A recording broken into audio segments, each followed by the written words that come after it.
الحمد لله رب العالمين والعاقبة للمتقين والصلاة والسلام على نبيه وعلى آله وأصحابه أجمعين ومن تبعهم بإحسان إلى يوم الدين۔ حضرات علماء کرام، اساتذہ کرام، منتظمین، آج ہمیں ایک اہم موضوع پر چند گزارشات پیش کرنی ہیں، اور ان گزارشات سے پہلے بھی ایک گزارش ہے کہ یہ جو گزارشات ہیں یہ کوئی تبرک کی چیز نہیں ہے۔ بعض اوقات ہم کسی کی گفتگو اس لیے سنتے ہیں کہ وہ بڑی فیمس پرسنالٹی ہے، مشہور شخصیت ہے، اس کو دیکھنے کا بھی ثواب ہے نا۔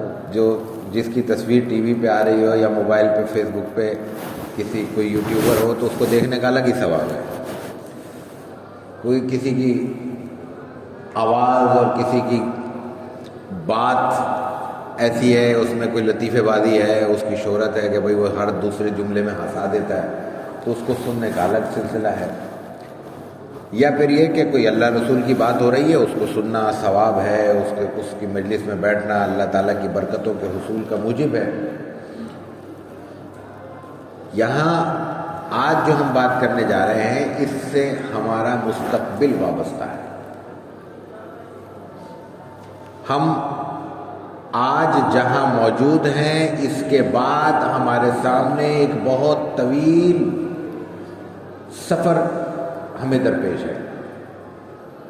اس سفر میں ہمارے لیے کیا کیا امکانات ہیں، کیا کیا مسائل ہیں، کیا کر سکتے ہیں، کیا کرنا چاہیے اور کیا نہیں کرنا چاہیے، بس یہ گزارشات ہوں گی اور مختصراً ہوں گی۔ ظاہر ہے کہ کوئی طویل گفتگو کا موقع نہیں ہے۔ گزارش کا مقصد صرف یہ تھا کہ یہ گفتگو برائے گفتگو نہیں ہوگی، تو اس کو اسی طریقے سے لینا اور دیکھنا چاہیے کہ اس سے ہمیں کیا حاصل ہو سکتا ہے۔ اگر اس گفتگو کے حوالے سے کوئی بھی سوال ہو، کوئی سوال تو بلا تکلف سوال کریں گے آپ، اور اگر آپ میں کوئی اردو نہیں سمجھ پا رہا ہے تو وہ اپنے ساتھیوں سے اس حوالے سے استفسار کر لے، پوچھ لے، تاکہ وہ بات کلیئر ہو جائے۔ ٹھیک ہے؟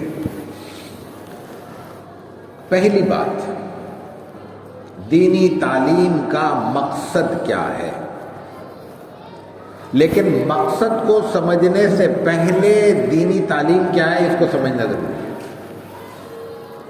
قرآن کریم میں حضرت آدم علیہ نبینا علیہ الصلوۃ والتسلیم کا ذکر کرتے ہوئے فرشتوں کے ساتھ ان کے اللہ تعالیٰ کے مکالمے کا ذکر ہے، جو حضرت آدم کو فرشتوں کے لیے سجدے کا حکم تھا۔ فرشتوں کو حکم تھا کہ سجدہ کرو۔ جس وقت یہ حکم دیا گیا تھا اس وقت کا مکالمہ بالکل پہلے ہی پارے میں سورہ بقرہ کے پہلے رکوع میں موجود ہے۔ وہاں اللہ تعالیٰ یہ فرماتا ہے کہ وَعَلَّمَ آدَمَ الْأَسْمَاءَ كُلَّهَا۔ یہاں لفظ کوئی بھی استعمال ہو سکتا تھا، قرآن کریم میں کئی الفاظ استعمال ہوئے ہیں، لیکن یہاں لفظ علم آیا ہے، علم۔ حضرت آدم کو اللہ تعالیٰ نے اسماء بتا دیے کلّہ، پہلے بتائے، پھر فرشتوں کو کہا کہ تم بتاؤ۔ انہوں نے کہا ہمیں تو صرف وہ علم ہے جو آپ نے بتایا ہے۔ یعنی فرشتے اور انسان کے مزاج میں یا تخلیق میں جو فرق ہے یہاں سے واضح ہو جاتا ہے۔ وہ فرق کیا ہے؟ وہ فرق ہے انسان کا اور کمپیوٹر کا۔ ہم آج کل اپنے مزاج کے تساہل کی وجہ سے کتابوں کی بجائے گوگل سے پوچھتے ہیں۔ گوگل کیسے بتاتا ہے؟ ہم کہتے ہیں گوگل پہ دیکھا ہے۔ گوگل کیا ہے؟ گوگل سمجھ لیجئے ایک پرانے زمانے کی گلک ہے۔ پتہ نہیں اب تو آج کل کو گلک بھی سمجھتا ہوگا نہیں سمجھتا ہوگا، چلے مٹکا سمجھ لیں، گھڑا تو سمجھتے ہیں نا، کہ ہم جتنے افراد یہاں بیٹھے ہوئے ہیں 150 سب نے ایک ایک پرچی لکھی اور ایک گھڑے میں ڈال دی اور پھر گھڑے کو ہلا دیا انہوں نے.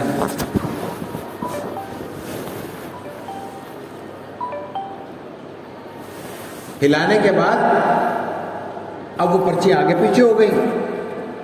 اب آپ سے کسی نے کہا کہ بھائی یہ بتائیے کہ ان تمام ساتھیوں میں سب سے پہلے نمبر پر کون ہے، تعلیم کے لحاظ سے، ضبط کے لحاظ سے، حفظ کے لحاظ سے، اخلاق کے لحاظ سے کون ہے؟ تو ہم نے کہا کہ ہاں بھائی یہ گھڑا بتا دے گا. ہم نے وہ ہلا تو دیا تھا اس کو، ایک بندے نے، چھوٹے نے، بڑے نے، یا آپ میں سے کسی نے یا باہر کے کسی بندے نے اس میں ہاتھ ڈالے، ایک پرچی نکالی، اس میں ایک نام نظر نکل آیا کہ یہ بہتر ہے.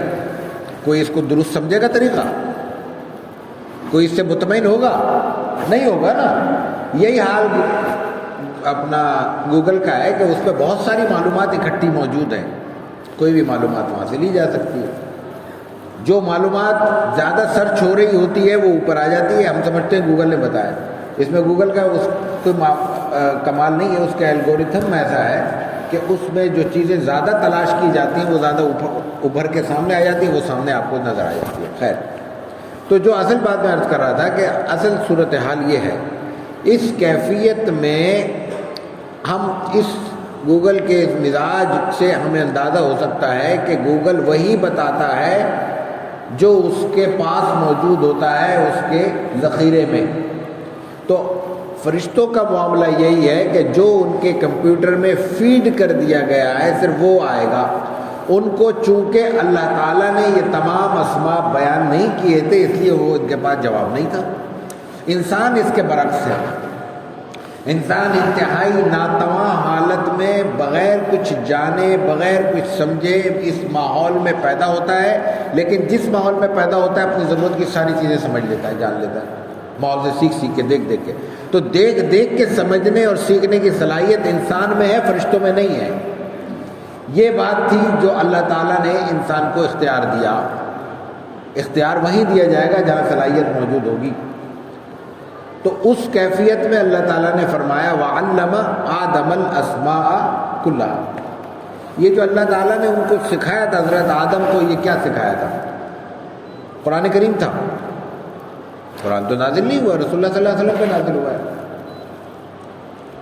احادیث مبارکہ تھی نہیں، تو پھر فقہ بھی نہیں ہوگی، سیرت طیبہ بھی نہیں ہوگی، تاریخ بھی نہیں ہوگی. اس وقت اچھا حضرت آدم کے بارے میں ہماری تفسیری روایات یہ بیان کر چکی ہیں کہ انہیں جن احکامات پر زیادہ تعلیمات فراہم کی گئی تھی ان کا تعلق ہمارے روزمرہ کی ضرورتوں سے تھا. کھیتی باڑی کیسے کرنی ہے، اپنی خوراک کا انتظام کیسے کرنا ہے، لباس کا انتظام کیسے کرنا ہے، زندگی کو گزارنے کا ڈھب کیا ہے. یہ باتیں چونکہ ابتدائی تھی، اس میں بڑی تفصیل سے بات ہو سکتی ہے کہ ایسا کیوں تھا، لیکن وہ الگ موضوع ہے. یہ ان کو تعلیمات دی گئی تھی. تو یہی سب تعلیمات ان کو کائنات کے راز، کائنات کی حقیقتیں اس طرح ان کو بتائی گئی. وَعَلَّمَ آدَمَ الْأَسْمَاءَ كُلَّهَا. تو یہاں سے یہ بات واضح ہوتی ہے کہ اللہ تعالیٰ نے اس کائنات کے نظام کو چلانے کے لیے جو کچھ ہمیں عطا کیا ہے وہ سب کا سب علم ہے. اور وہ سب کا سب جب علم ہے تو پھر اس میں علم دین، علم دنیا کی تقسیم درست نہیں ہے. امام غزالی رحمہ اللہ 5ویں صدی میں انتقال کرتے ہیں، 4تھی صدی کے بزرگ ہیں امام غزالی رحمہ اللہ. ان کی کتاب احیاء علوم الدین بنیادی اخلاق اور بنیادی تعلیمات تصوف کے حوالے سے اساسی کتاب ہے، اہم ترین کتاب ہے. 4 جلدوں میں اردو ترجمہ موجود ہے. امام غزالی رحمہ اللہ بنیادی مفکرین میں سے ہیں جنہوں نے اسلامی معاشرت اور اسلام کے سماجی معاملات کو باقاعدہ ایک ضابطے کی صورت میں پیش کیا ہے. یعنی جزیات اور اپنی ضرورت کی چیزیں تو لوگوں کو معلوم ہوتی ہیں، لیکن ہر علم کی ایک ضابطہ بندی ہوتی ہے جس کو ہم کہتے ہیں تدوین کسی بھی فن کی. اس نوعیت کا بنیادی کام امام غزالی رحمہ اللہ نے کیا. امام غزالی نے علم کی اس میں تقسیم بھی کی ہے. امام غزالی کی تقسیم میں دوبارہ دہرا رہا ہوں، آج سے 1000 سال پہلے کی بات ہے، 1000 سال پہلے، آج کی بات نہیں ہے۔ آج کہا جا سکتا ہے کہ یہ کسی متجدد کا کام ہے، کسی گمراہ کا کام ہے، کسی فلاں فرقے کا کام ہے جس کو ہم نہیں مانتے۔ تو اللہ کا شکر ہے اس وقت تو نہ دیوبندی تھے نہ بریلوی تھے، تو یہ مسئلہ تو ویسے ہی ختم ہو گیا۔ ہاں یہ شیعہ سنی تھے، بہرحال وہ چلے گا، وہ پرانا قصہ ہے۔ ہاں لیکن امام، ہاں یہ بتانا ضروری ہے، مولانا کہہ رہے ہیں کہ بھائی یہ بتا دیں کہ امام غزالی سنی تھے۔ تو امام غزالی رحمہ اللہ نے علم کی 2 قسمیں پہلے کی ہیں۔ کہتے ہیں کہ علم 2 طرح کے ہیں، ایک اچھے ایک برے، یہ الفاظ ہیں، علم دار، علم نافع۔ بھائی اس کو اچھا برا ہی کہیں گے نا، علم نافع فائدہ مند علم، دار نقصان دہ علم۔ تو اب اس میں کسی سوال کی ضرورت نہیں ہے کہ جو سیکھا جائے گا وہ علم نافع ہوگا، جو چھوڑا جائے گا وہ علم دار ہوگا۔ پھر علم نافع کی انہوں نے 2 قسمیں کی ہیں، ایک فرض عین اور ایک فرض کفایہ۔ فرض عین میں اور آپ جانتے ہیں، اس میں تفصیل کی ضرورت نہیں ہے کہ ہر وہ چیز جس کی انسان کو اس دنیا میں ضرورت ہے اور ہر شخص کو ضرورت ہے، وہ ہر شخص پر فرض عین ہے۔ اس کے لیے مولوی غیر مولوی کی تقسیم نہیں ہے، یعنی مجھے جاننا ضروری ہے کہ اللہ ایک ہے، اللہ کے رسول صلی اللہ علیہ وسلم اللہ کی طرف سے نمائندے ہیں اور خاتم النبیین ہیں، انہوں نے ہمیں دین کی بنیادی تعلیمات عطا کی ہیں، پوری شریعت اسلامی عطا کی ہے، قرآن کریم آپ کے توسط سے ہمیں ملا ہے، یہ رسالت ہے۔ اور یہ پوری کائنات اس لیے بنائی گئی ہے کہ یہاں ہم کچھ کام کریں، اچھے اور برے لوگوں کی پہچان ہو، اور اللہ تعالیٰ کے ہاں اچھے لوگ اچھائی کا اجر پائیں، برے لوگ اپنی برائی کی سزا پائیں، یہ آخرت ہے، یہ پورا عقیدہ ہے۔ باقی سب تفصیلات ہیں، جو عقیدہ ہے بنیادی وہ یہی چیزیں ہیں، توحید، رسالت اور آخرت، یہ ہر شخص پر لازم ہے۔ اس کے لیے مدرسے کا کردار اصلی نہیں ہے، ثانوی ہے، یعنی یہاں سے آپ نے سیکھا ہے، آپ اپنے اپنے محلوں میں، گھروں میں، خاندانوں میں، گلیوں میں، کوچوں میں، رشتہ داروں میں یہ آپ بتائیں گے، یہ آپ کا کام ہے اصل، لیکن یہ اصل نہیں ہے۔ مدرسہ تو ایک علم دین کے بنیادی، مرکزی، آفاقی اور ہمہ جہت تصور کو پیدا کرنے کے لیے قائم کیا گیا تھا۔ تو بنیادی عقیدہ آپ کے لیے بھی ضروری ہے، میرے لیے بھی ضروری ہے، ایک ٹھیلا لگانے والے شخص کے لیے بھی ضروری ہے، رکشہ چلانے والے فرد کے لیے بھی ضروری ہے، یہ فرض عین ہے۔ امام غزالی کہتے ہیں کہ یہ فرض عین ہے۔ اب دوسری چیز رہ گئی جس پہ ہمیں بات کرنی ہے، وہ ہے فرض کفایہ۔ فرض عین کے مقابلے میں فرض کفایہ ہی آئے گا جب ہم علم دار کو ہٹا چکے۔ فرض کفایہ کیا ہے؟ یہ دلچسپ بات عرض کرنے کے لیے میں نے یہ تمہید اٹھائی ہے۔ امام غزالی رحمہ اللہ فرماتے ہیں کہ فرض کفایہ میں 2 چیزیں واضح ہیں، ایک وہ اپنی زبان میں، اپنے عہد کی زبان میں کہتے ہیں علم الہندسہ، اور دوسرا کہتے ہیں علم الطب۔ امام غزالی نے 1000 سال پہلے میڈیکل سائنسز کے تعلیم اور علوم و فنون کو فرض کفایہ قرار دیا ہے، اور اس کے مقابلے میں دوسرا جو قرار دیا ہے وہ علم ہندسہ کو قرار دیا۔ علم ہندسہ سے مراد انجینئرنگ، پوری دنیا انجینئرنگ جس کی سینکڑوں شاخیں ہیں، ہزاروں شعبے بن چکے ہیں، یہ سب کا سب فرض عین ہے۔ اور اس کی تفصیل میں امام غزالی رحمہ اللہ فرماتے ہیں کہ اگر کسی علاقے میں مسلمانوں کے لیے ان شعبوں میں مہارت موجود نہیں ہے تو پورا مسلمان طبقہ بحیثیت مجموعی اللہ تعالیٰ کے ہاں فرض کا تارک شمار ہوگا۔ یعنی اگر ایک ماحول ہے، یہ ہم اس ماحول شمار کر لیں، سائٹ ایریا ایک شمار کر لیتے ہیں، یہاں پہ جناب ہماری اس علاقے کی بنیادی ضرورتوں کے لیے ڈاکٹر موجود نہیں ہے۔ بنیادی ضرورتیں کیا ہیں؟ ایک جنرل فزیشین چاہیے ہمیں، ایک کوئی بچوں کا چاہیے، کوئی گائنی کا چاہیے، کوئی ہارٹ اسپیشلسٹ وغیرہ وغیرہ جو ہمارے شعبے بن گئے ہیں۔ دانت کا مسئلہ ہے، دماغ کا مسئلہ ہے، دل کا مسئلہ ہے، جسم کے اور اعضاء کے معاملات ہیں۔ اگر ان معاملات میں کوئی مہارت موجود نہیں ہے تو وہ پورا علاقہ اللہ تعالیٰ کے یہاں فرض کے تارک شمار ہوں گے، وہ پورے علاقے میں بسنے والے۔ ایک بات، ہاں یہاں ایک سوال پیدا ہو سکتا ہے کہ امام غزالی نے علم دین کا تو ذکر ہی نہیں کیا، یہ سوال ہوگا، آپ کے ذہنوں میں پیدا ہو رہا ہوگا۔ میں وہی عرض کرنے کے لیے یہ تمہید اٹھا رہا ہوں۔ ان کے زمانے تک علم دین اور علم دنیا کی تقسیم نہیں تھی۔ ہم نے ابن سینا کا نام سنا ہوگا، بیرونی کا نام سنا ہوگا، ابن الہیثم کا نام سنا ہوگا۔ یہ وہ لوگ تھے جو اپنے اپنے دور میں اس وقت کی جدید سائنسز کے بانی ہیں۔ بہت سے معاملات میں ان لوگوں کی دریافتیں آج بھی اساسی نوعیت رکھتی ہیں، ان کو دنیا بھر میں پڑھایا جاتا ہے۔ علم نے آگے ترقی کر لی ہے لیکن بنیاد انہوں نے فراہم کی تھی، اور یہ سب کے سب بنیادی طور پر جو ایک ضرورت کی درجے کی چیز ہے، اس درجے میں یہ قرآن بھی جانتے تھے، حدیث بھی جانتے تھے، فقہ بھی جانتے تھے، دوسرے علوم بھی جانتے تھے، علم کلام اور وغیرہ وغیرہ۔ اس لیے امام غزالی نے یہاں پہ اس لیے ان کو ذکر کیا کیونکہ اس زمانے میں اس حوالے سے ابہام موجود ہوگا اور لوگوں کے ذہنوں میں کوئی سوالات اور خدشات پیدا ہو رہے ہوں گے۔ تو جب کوئی شخص اپنے ماحول میں بات کرتا ہے تو ماحول کی ضرورتوں کو سامنے رکھ کے بات کرتا ہے۔ جب ماحول کی ضرورتوں کو سامنے رکھ کے بات کرتا ہے تو ماحول میں موجود خرابیوں کو پیش نظر رکھ کے مثالیں پیش کرتا ہے۔ یہ انہوں نے کیا۔ تو علم دار اور علم نافع کے بعد پھر علم فرض کفایہ اور فرض ہے۔ تو اب علم کی تقسیم اگر ہمارے سامنے واضح ہو جائے تو ہم اب یہ جاننے میں ہمیں آسانی رہے گی کہ انسان کو اس انسانی معاشرے میں جس حوالے سے جس جگہ پہ جہاں جس علم اور فن کی ضرورت ہے اس کا حصول ہماری ذمہ داری ہے۔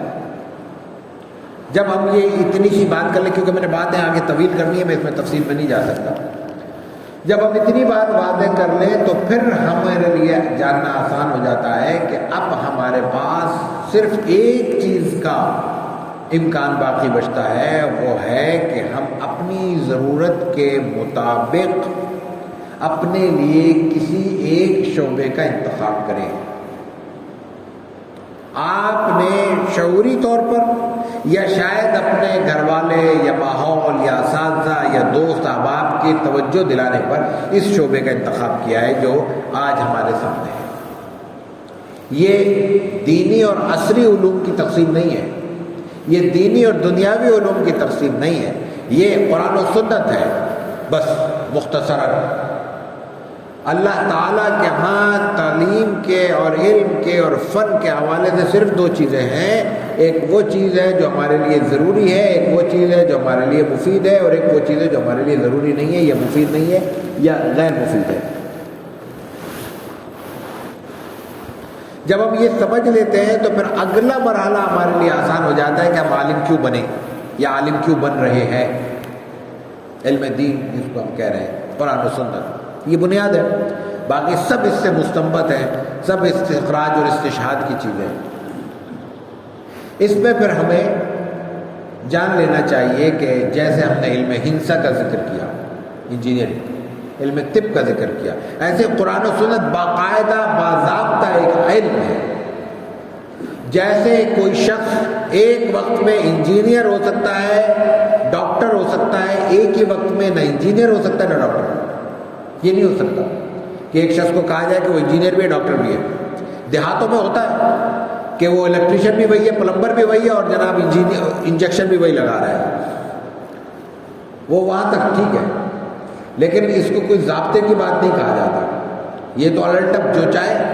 اب ہمارے بیچارے اللہ تعالیٰ ہر ایک کی حفاظت فرمائے اور ہر ایک کے دستگیری فرمائے اور ہر ایک کے لیے غیب سے اہتمام فرمائے۔ ہمارے دوست جوتے بھی تو گانٹ رہے ہیں، ہمارے فضلاء کرام گارڈ بھی تو بنے ہوئے ہیں، چنچی تو بہت لوگ چلا رہے ہیں، تو وہ آئیڈیل نہیں ہے۔ آئیڈیل کیا ہے وہی میں عرض کر رہا ہوں۔ تو علم دین، قرآن و سنت کی تعلیم اسی طرح ایک الگ شعبہ ہے، الگ زندگی کا ایک حصہ ہے، جیسے کوئی ڈاکٹر ہو، کوئی انجینئر ہو۔ یہاں وہ اشکال ہمارے دوستوں کا، جن میں بہت بڑا طبقہ ہمارا خیر خواہ ہے۔ ایک طبقہ وہ بھی ہے جس کو صرف اعتراض سوچتا ہے مسجد اور مدرسے پر، ملا پر اور ٹوپی پر، اس کی بات نہیں کر رہا، وہ ہمارے لیے غیر متعلق ہے۔ لیکن ایک بہت بڑا طبقہ ہے جو ہمارے متعلق ہے، وہ جو میں نے ابن الہیثم کی مثال دی، ابن سینا کی مثال دی، اس کی بنیاد پر وہ یہ کہتا ہے کہ جب اس زمانے میں دین اور دنیا کی تعلیم ایک تھی، جب ایک ہی جگہ سے سائنسدان اور عالم پیدا ہوتے تھے، تو آج یہ کیوں نہیں ہو سکتا کہ مولوی ڈاکٹر ہو، مولوی انجینئر ہو، مولوی سائنٹسٹ ہو، مولوی جو ہے نا مینجمنٹ سائنسز کا آدمی ہو، سوشل سائنسز کا آدمی ہو۔ یہ بہت بڑا مغالطہ ہے، انتہائی درجے کا مغالطہ ہے۔ اس کی وجہ یہ ہے کہ یہ بات آج کے حالات کو بالکل یکسر جانے بغیر کہی جا رہی ہے۔ آج تو صورتحال یہ ہے کہ جو دانت کا ڈاکٹر ہے وہ آنکھ کا علاج نہیں کر سکتا، جو پیر کا ڈاکٹر ہے وہ جناب گردے اور پھیپھڑوں کا علاج نہیں کر سکتا، جو ناخن کا ڈاکٹر ہے اس کو آپ اپنے اسکن کے دوسرے پرابلمز نہیں دکھا سکتے۔ تو یہ کیسے کہا جا سکتا ہے کہ ایک شخص عالم دین بھی ہو اور اس پہ کی طب پہ بھی اتنی مہارت ہو؟ آج جن اداروں نے اس حوالے سے کوششیں کی ہیں ان کی خیرخواہی میں یا ان کی اپنا جس کو ہم کہتے ہیں کہ لوگوں کے حوالے سے جذبے میں، ان کی سوچ میں کوئی اشکال نہیں ہے مجھے، لیکن وہ بات درست نہیں ہے نتائج کے اعتبار سے۔ نتائج کے اعتبار سے کیسے؟ ہمارے ایک ساتھی ان سے ایک نے سوال کیا، کمپیوٹر سائنسز کا آدمی ہے، نوجوان ہے، جذبے والا ہے، اللہ اس کے جذبے کو توانا رکھے۔ اس نے کہا کہ میں دین تعلیم حاصل کرنا چاہتا ہوں، وہی تقسیم تو دماغ میں وہی دینی دنیا بھی ہے۔ بہت اچھی بات ہے، آ جاؤ۔ دینی تعلیم کا مطلب لوگوں کے ذہن میں درس نظامی ہے۔ بھائی دینی تعلیم کا یہ مطلب بھی ہو سکتا ہے نا کہ کچھ قرآن پڑھ لو، کچھ اللہ کے احکام سمجھ لو، کچھ حدیث سمجھ لو اپنے پروفیشن میں رہتے ہوئے۔ نہیں، عالم تو اسی وقت بنے گا جب درس نظامی ہوگا، اور جب تک درس نظامی نہیں ہوگا اس وقت تک بخشش نہیں ہوگی۔ تو جنت میں جانے کے لیے ایک ہی راستہ ہے، درس نظامی پڑھ لو، وہ بے شک کیسی پڑھ لو، اس میں مہارت ضروری نہیں ہے، اس میں کوئی بہت زیادہ صلاحیت کا اظہار ضروری نہیں ہے، بس گزر جاؤ۔ وفاق کی سند ہے، وہ آپ کے مجمع کی سند مل گئی تو بس پھر فرشتے بھی نہیں پوچھیں گے کیا کیا تھا۔ تو انہوں نے کہا اچھا کیا کرو گے؟ کہنے لگے 5 بجے تک تو میری یونیورسٹی ہے، سوری وہ گریجویٹ ہے، جاب کر رہا ہے، بلکہ ماسٹر ہے وہ، تو 5 بجے تک تو میری جاب ہے، 5 سے 8 ایک ہمارے علاقے میں مسجد میں درس نظامی شروع ہو گیا، وہ میں کروں گا۔ انہوں نے کہا ایک جملہ کہا، ہوتا ہے سمجھدار تھا وہ بھی، کہنے والا بھی، سننے والا بھی۔ انہوں نے کہا کہ اگر اس ترتیب کو آپ الٹا کر لیں، سمجھ گئے؟ ترتیب کو الٹا کر لیں، یعنی اپنا پرائم ٹائم آپ مدرسے کو دے دیں اور سیکنڈری جو آپ کا ٹائم ہے، اوقات ہیں، وہ آپ اپنی کمائی کے لیے، روٹی روزگار کے لیے، پیٹ پالنے کے لیے رکھ لیں۔ وہ فوراً سمجھ گیا، اس نے کہا آپ نے میری مشکل حل کر دی، میں اب نہیں پڑھ رہا۔ آپ کہیں گے ایک بندے کو مولوی ہونے سے بچا رہے، نہیں، ہم نے ایک بندے کی غلط فہمی دور کر کے اس کو اپنے شعبے میں مہارت صرف کرنے کے لیے فارغ کر دیا۔ یہاں 2 چیزیں الگ الگ سمجھنے کی ہیں۔ ایک آپ کا مقام ہے، آپ کی بنیادی ذمہ داری یہ ہے کہ جو کچھ آپ نے پڑھا ہے اس کو پھر پڑھیں، جن جن مرحلوں سے آپ گزر چکے ہیں ان سے پھر گزرے، اور ایک ایک پہلو کو جتنی اللہ نے آپ کو صلاحیت اور وقت دیا ہے اس کے مطابق مزید توانا کریں، مضبوط کریں۔ لیکن ایک مجھ جیسا لے مین ہے جو ایک عالم نہیں ہے، جو ایک باہر کی زندگی میں اپنی زندگی کے اوقات صرف کر رہا ہے، اس کی بنیادی ذمہ داری یہ ہے کہ وہ اللہ کو پہچانے، اللہ کے رسول صلی اللہ علیہ وسلم کے احکامات کو سمجھے، آپ کی سنت مطہرہ کے مقام کو سمجھے، اور اس سے اپنا جس حد تک ہو سکتا ہے تعلق قائم کرے۔ جو باتیں اسے معلوم ہے ان باتوں پر اکتفا کرے، جہاں اس کو ضرورت پیش آتی ہے وہ اہل علم سے پوچھ لے، فاسألوا اہل الذکر، اس کے لیے نازل ہوا ان کنتم لا تعلمون۔ ہمارے لیے بھی یہی ہے، ہمیں بھی یہی کرنا ہے، جو چیز میں نہیں جانتا میں نے اپنے بڑوں سے، چھوٹوں سے پوچھنی ہے۔ بڑوں کا بھی چھوٹوں کا بھی اس میں کوئی تقسیم نہیں ہے، بڑوں چھوٹوں کی، اہل الذکر ہے، یعنی جو شخص جو چیز جانتا ہے اس سے پوچھا جائے گا۔ وہ مجھ سے چھوٹا بھی ہو سکتا ہے، بڑا بھی ہو سکتا ہے، میرا ہم عصر بھی ہو سکتا ہے۔ تو بنیادی چیز یہاں جو مغالطہ ہے اس کو دور کرنا ہے کہ آپ ایک خاص شعبے کے لیے اپنے آپ کو فارغ کر کے آئے ہیں۔ وہ خاص شعبہ کیا ہے؟ قرآن و سنت کی تعلیم۔ یہ ایسے ہی ہے جیسے کوئی ڈاکٹر بن رہا ہے، یہ بیائی ہی ایسے ہی ہے جو کوئی انجینئر بن رہا ہے، بیائی ایسے ہی ہے جو کوئی اکاؤنٹنٹ بن رہا ہے۔ پھر جیسے اس ان میں یعنی صرف مینجمنٹ سائنسز میں جو لوگ اپنا MBA وغیرہ کرتے ہیں، اس میں درجنوں شاخیں بن گئی ہیں، MBA کس میں کرنا ہے؟ فائنانس میں کرنا ہے، مینجمنٹ میں کرنا ہے، فلاں میں کرنا ہے۔ اسی طرح یہ آپ کی دینی تعلیم ہے، قرآن پورا ایک شعبہ ہے، سنت پورا ایک شعبہ ہے، فقہ پورا ایک شعبہ ہے، حدیث پورا ایک شعبہ ہے، سیرت پورا ایک شعبہ ہے، تاریخ پورا ایک شعبہ ہے، پھر اس کے علاوہ علوم و فنون کی ایک دنیا ہے، ایک کہکشاں ہے۔ ان تمام علوم و فنون کے حوالے سے اپنے شعبے کو متعین کر کے اس کے لیے اپنی صلاحیتوں کو صرف کرنا، یہ میری اور آپ کی ذمہ داری ہے۔ یہ ہے بنیادی تصور علم دین کا۔ اب آگے چلتے ہیں کہ جب ہم اس کے حوالے سے اپنی ضرورتیں دیکھتے ہیں تو وہ کیا ہے؟ ایک چیز جو معاشرہ بھی ہمیں کہہ رہا ہے اور ہم میں سے جو لوگ سمجھ رہے ہیں وہ چیزیں یہ ذکر کر رہے ہیں، وہ یہ کہ معاشرے میں ہماری قدر نہیں ہے، معاشرہ ہمیں حقارت سے دیکھتا ہے، معاشرہ ہماری طرف توجہ نہیں کرتا۔ درست ہے یہ بات، لیکن کیوں؟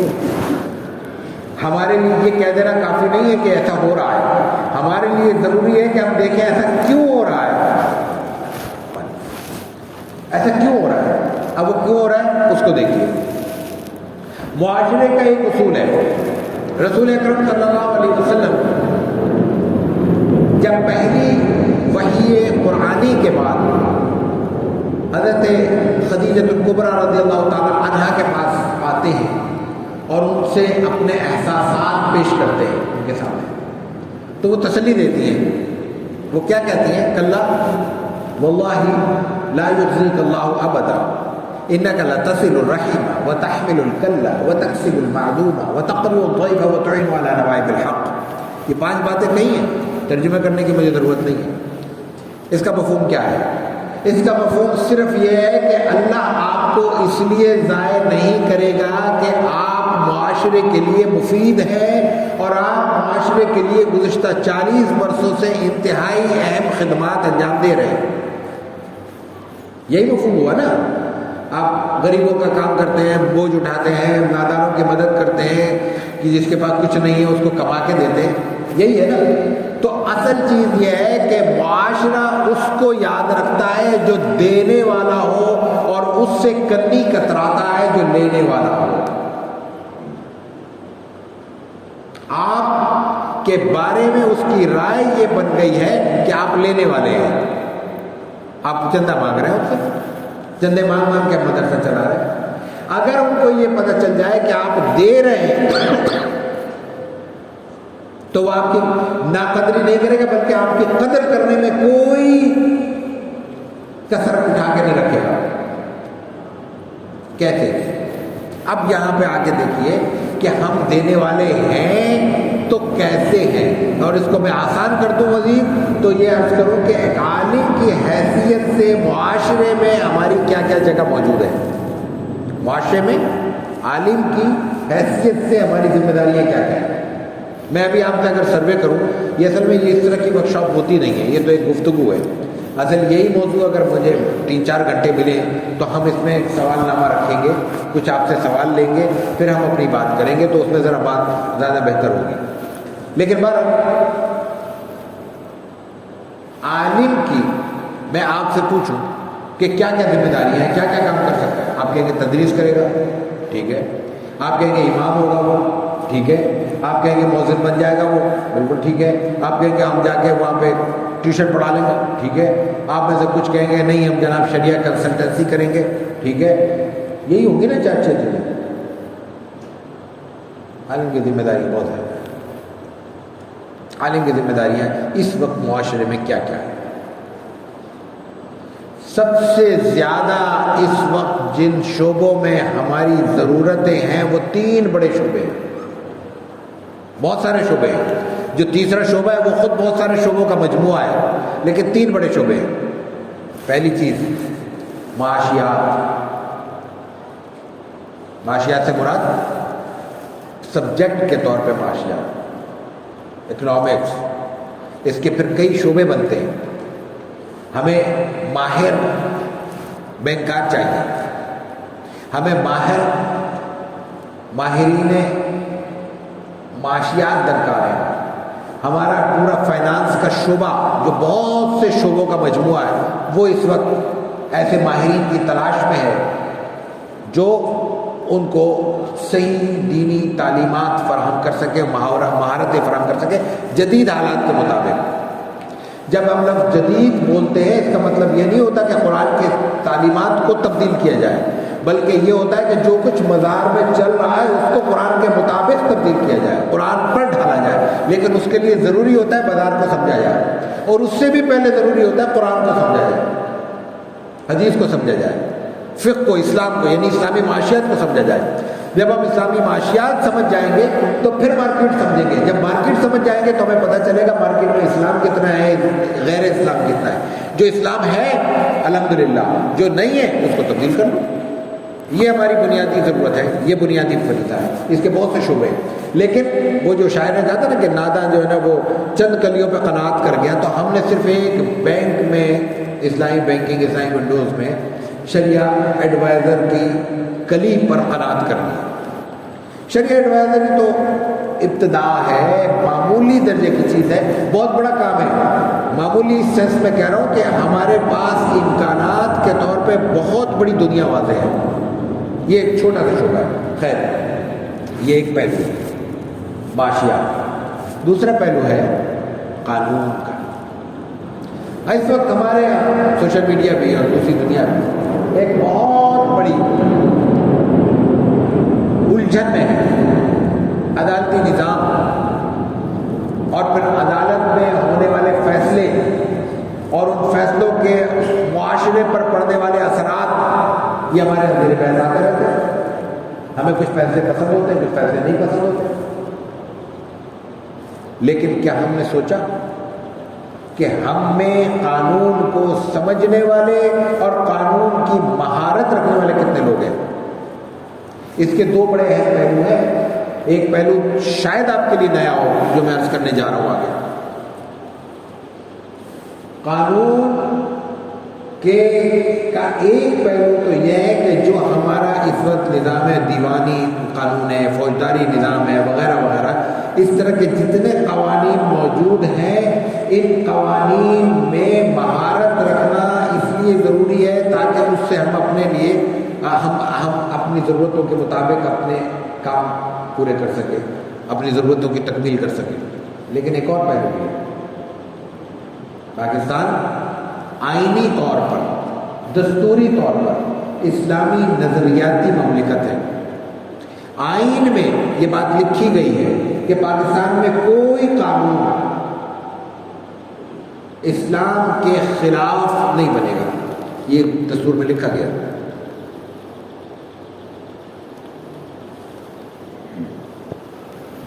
لیکن اس میں ایک اور چیز بھی ہے، شریعت کورٹ کے ضابطے میں اور اس کے اختیار میں یہ بات لکھ دی گئی ہے کہ اگر کوئی قانون پاکستان میں اسلام کی تعلیمات کے خلاف ہے تو اس کو چیلنج کیا جا سکتا ہے، اور چیلنج کرنے والا اگر دلائل سے ثابت کر دے کہ یہ قانون اسلام کے خلاف ہے تو شریعت کورٹ اس قانون کو ختم کرنے کا اختیار رکھتا ہے۔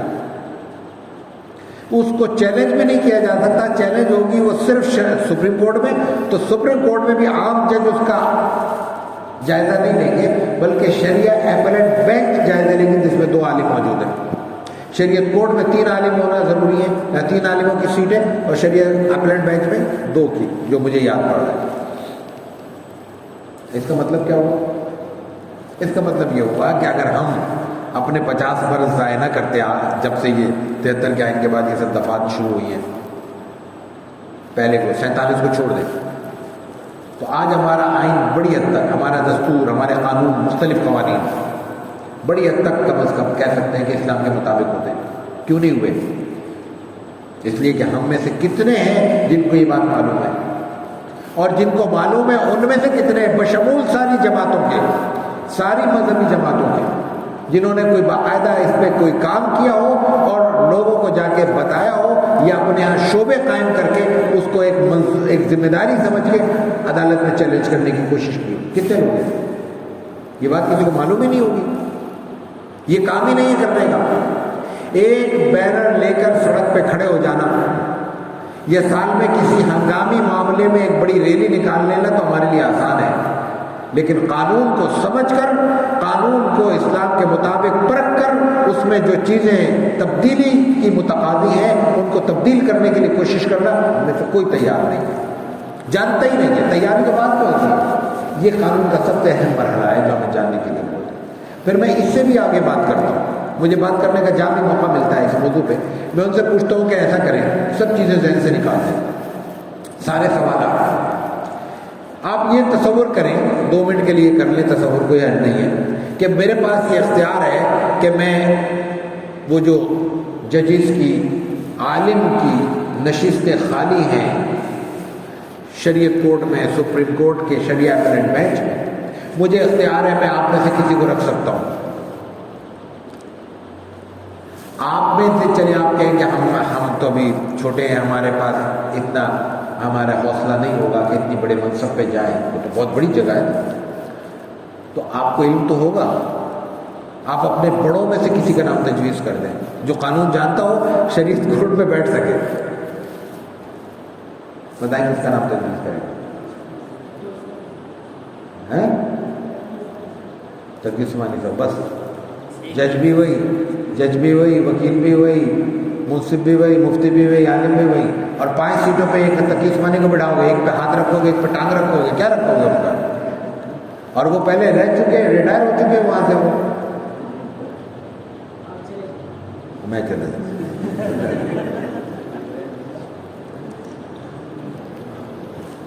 5 سیٹیں ہیں، پورے تمام مکاتب فکر سے پورے چیلنج کے ساتھ کہہ رہا ہوں 5 نام لے کے آؤ۔ میں صرف دیوبندیوں سے، بریلیوں سے مخاطب نہیں ہوں، فضلاء دینی مدارس کتنے سال کے؟ تمام بورڈز کے سالانہ کتنے؟ اور 5 آدمی مانگ رہا ہوں قانون کے ماہر۔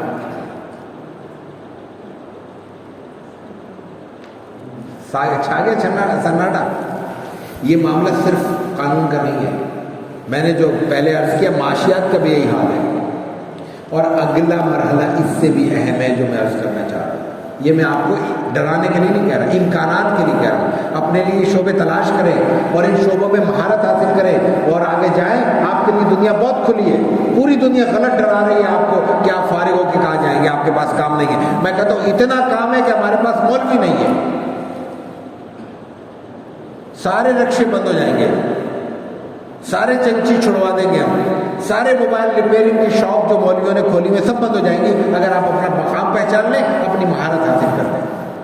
لیکن اگر ہم فارغ ہونے کے بعد بھی قرآن کریم کو پڑھنے کے لیے اگر کہیں بیٹھ جائیں تو ہمیں اردو کا ترجمہ چاہیے ہو، تو پھر معذرت کے ساتھ پھر ہماری کئی جگہ نہیں بنتی، اور اگر ہم 2 صیغے بھی اگر صحیح درست استعمال نہ کر سکے عربی میں تو پھر معذرت کے ساتھ پھر ہماری جگہ نہیں بنتی۔ تیسرا شعبہ کیا ہے؟ میں نے کہا وہ بہت سارے شعبوں کا مجموعہ ہے، وہ ہے سماجیات، سوشل سائنسز۔ اس وقت دنیا بھر میں سوشل سائنٹسٹ کا درجہ نیچرل سائنٹسٹ سے آگے ہے۔ ماہر نفسیات اس وقت دنیا بھر میں سب سے زیادہ کما رہا ہے، ماہر نفسیات اس وقت دنیا بھر میں سب سے زیادہ کمانے والے ہمارے جو سوشالوجی کے ماہرین ہیں وہ لوگ ہیں، پولیٹیکل سائنسز میں مہارت حاصل کرنے والے، ایجوکیشنسٹ۔ میں نے قانون کی بات کی، بہت ایمانداری سے، لیکن ایک سخت جملہ کہنے جا رہا ہوں، ہضم کر لیں، چھوڑ دیں قانون کو۔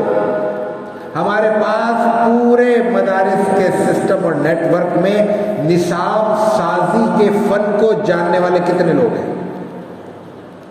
نصاب سازی کو، یہ نہیں کہ ہدایہ کو ہٹا کے جناب شرب خیر رکھ دی، شرب رقایہ نکال کے ہدایہ رکھ دی، یہ نصاب سازی نہیں کہلاتی معذرت کے ساتھ۔ میں عرض کرتا ہوں، مثال دیتا ہوں، جیسے نامی کو اس کے حال میں چھوڑ دیں۔ میں ایک مثال دیتا ہوں، میں ایک افریقہ کے ایک جنگل میں بیٹھا ہوں، وہاں ایک نیا قبیلہ مسلمان ہوتا ہے، اس قبیلے نے کہا ہے کہ مجھے 6 مہینے میں دین کی بنیادی تعلیم سکھاؤ۔ کیا پڑھاؤں؟ کچھ کہا ہے کسی نے؟ جی تعلیم الاسلام کہاں لکھی گئی ہے بیٹھ کے؟ یہ بھی نہیں پتا ہوگا بھائی، تعلیم الاسلام کس شہر میں بیٹھ کے لکھی گئی ہے؟ نصاب ایسے بنے گا ہے بھائی؟ نصاب ایسے بنے گا؟ یہی نہیں پتا کہ تعلیم الاسلام مفتی کفایت اللہ صاحب نے دہلی میں لکھی تھی. آپ انگلینڈ کی مسجد میں درس قرآن درس حدیث دینے کے لیے جائیں گے تو تعلیم الاسلام سامنے رکھیں گے؟ ہاں، تعلیم الاسلام پڑھ کے اپنی معلومات تو صحیح کر لیں گے، وہاں پڑھائی تو نہیں جا سکتی. ہر ماحول کی ہر ضرورتیں الگ ہوتی ہیں، زبان الگ ہوتی ہے، ضرورت بھی چھوڑ دیں. زبان سے مراد انگریزی عربی اردو فارسی نہیں ہے، زبان کا مطلب پورے علاقے کا کلچر اور ماحول ہے. تو وہ 6 مہینے کے لیے مجھے اگر نصاب بنانا ہوگا تو یہ نصاب میں کیسے تیار کروں گا؟ نصاب میں 15-20 درجے ہوتے ہیں، شروع سے لے کے آگے بڑھا جاتا ہے. میں ایک چھوٹی مثال عرض کر دوں.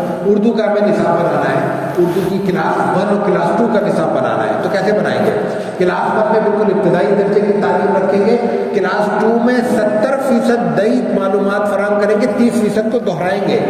جو الفاظ ہیں، جو محاورے ہیں، جو زبان ہے، جو روزمرہ ہے، یہی ہے نا اردو میں. اس میں 30% ہم ریپیٹ کریں گے، 60-65%، 70% نیا ہوگا. پھر آگے اتنا ہی، پھر آگے اتنا ہی. یہ نہیں ہوتا کہ نئے سرے سے سب کچھ ڈال دیا جائے. یہ ایک میں نے تعلیم کی مثال دی. تو 3 مہینے میں ہمیں کتنے شعبے وہ رکھنے ہیں، درجے رکھنے ہوں گے؟ 6 مہینے ہے نا. 6 مہینے میں ہمیں کتنے اسٹیپ رکھنے ہوں گے، کتنا دورانیہ رکھنا ہوگا، اس دورانیے میں کتنے گھنٹے تعلیم ہوگی، ان گھنٹوں میں کیا پڑھایا جائے گا، کتنی چیزیں نئی پڑھائی جائیں گی، کتنی آگے اگلے مرحلے میں دہرائی جائیں گی. یہ ایک سائنس ہے. یہ سمجھا دیں مجھے، آپ میں سے کوئی بتا دیں. تعلیم الاسلام نصاب کے طور پر رکھ لی، کیسے رکھیں گے؟ پہلے مہینے میں کیا پڑھائیں گے، دوسرے میں کیا پڑھائیں گے، تیسرے میں کیا پڑھائیں گے؟ ایسے نہیں ہوتا.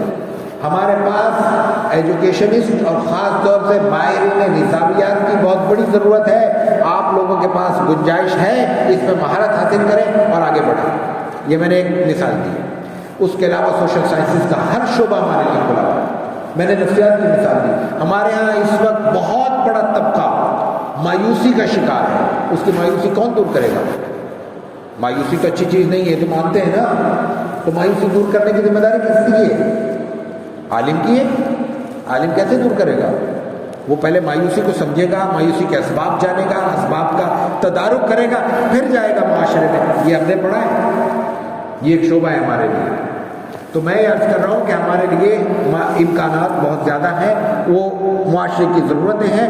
جب ہم یہ تمام ضرورتیں سامنے رکھیں گے تو ہمیں اندازہ ہوگا کہ ہم معاشرے کو دینے والے ہیں، بس دے نہیں رہے. یہ ایسے ہی ہے کہ میں ایک بہت بڑا سرمایہ دار ہوں، میں کھڑا ہو کر نوٹ بانٹ سکتا ہوں، میرے آگے لوگ کھڑے ہوئے ہیں لیکن میں لوگوں کو دے نہیں رہا ہوں، تو میں بخیل مشہور ہوں.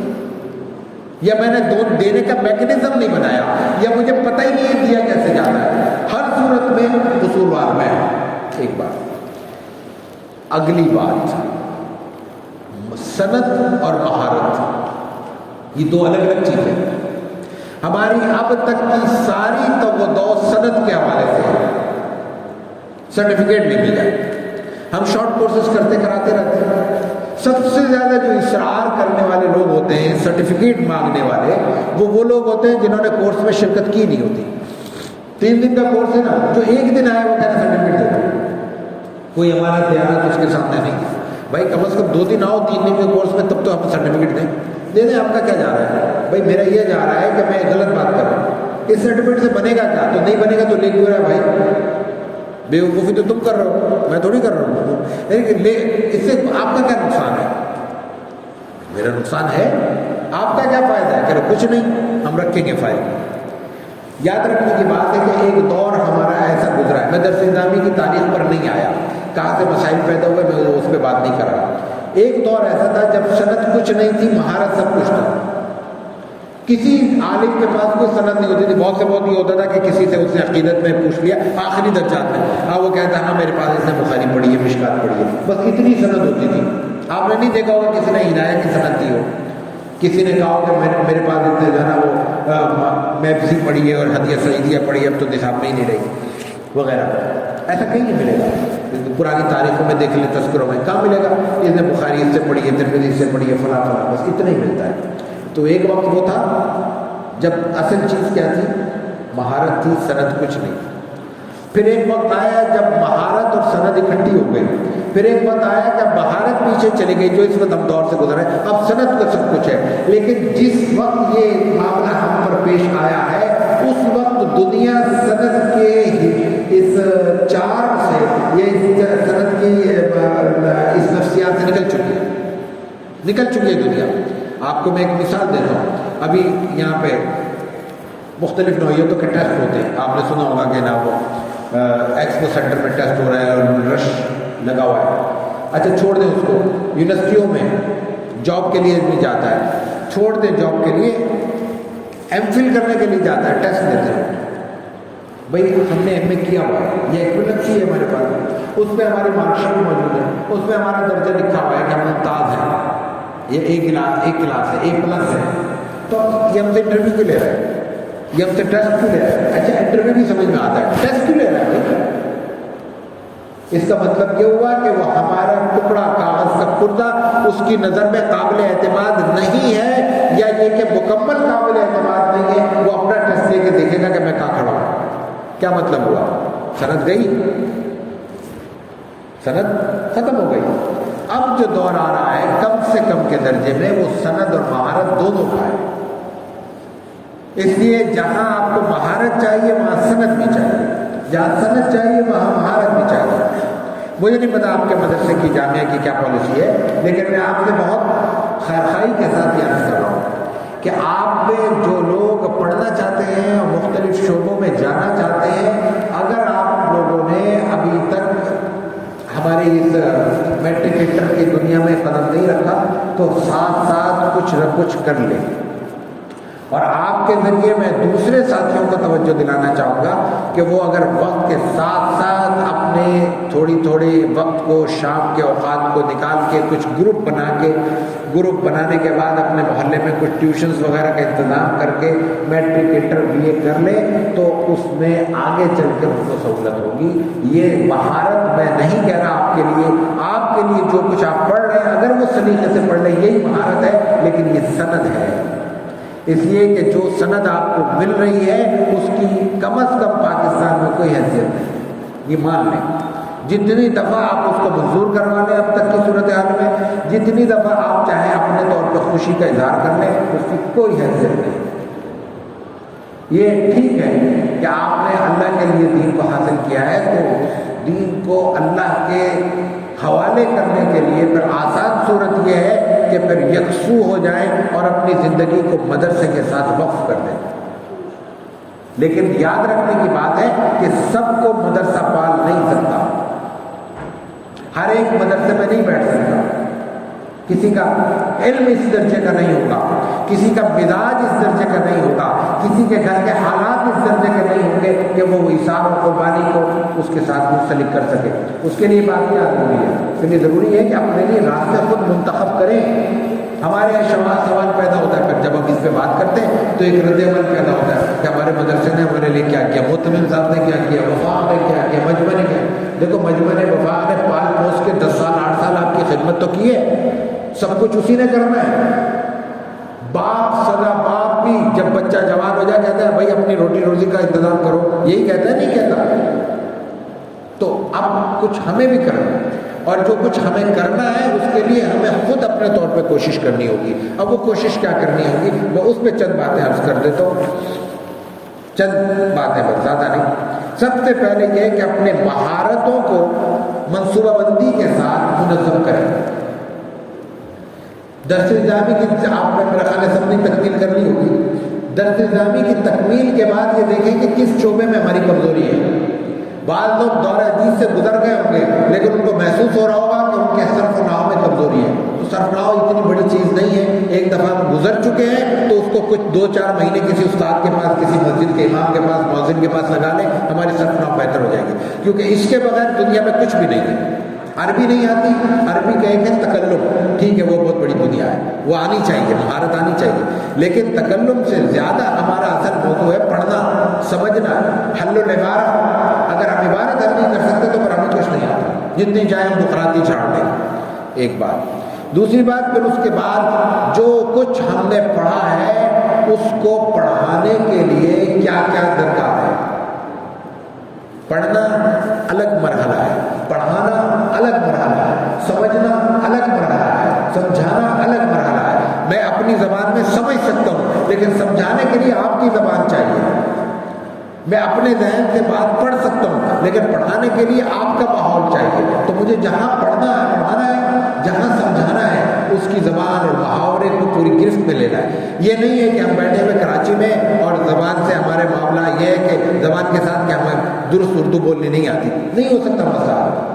ہمارے ائمہ کرام جو مساجد میں، اچھی مساجد اب تو ملنا مشکل ہے، جو ائمہ کرام مساجد میں پہنچ چکے وہ ناکام، بہت بڑے لوگ کامیاب بھی ہیں، ان کی بات نہیں کر رہا، جو 2-4% ناکام ہے اس کی وجہ یہ ہے کہ ان کی بات محلے والوں کو سمجھ میں نہیں آتی۔ وہ آسمان کی اتنی بلندی سے بات کرتے ہیں کہ وہ پتہ ہی نہیں چلتا کہ دھرتی پہ بھی کچھ ہو رہا ہے یا نہیں ہو رہا۔ تو ماحول کو دیکھیں، ماحول کو سمجھنے کی کوشش کریں، اور پھر اس کے ساتھ ساتھ اپنے جو کچھ پڑھا ہے اس کو مسلسل مطالعے میں رکھیں۔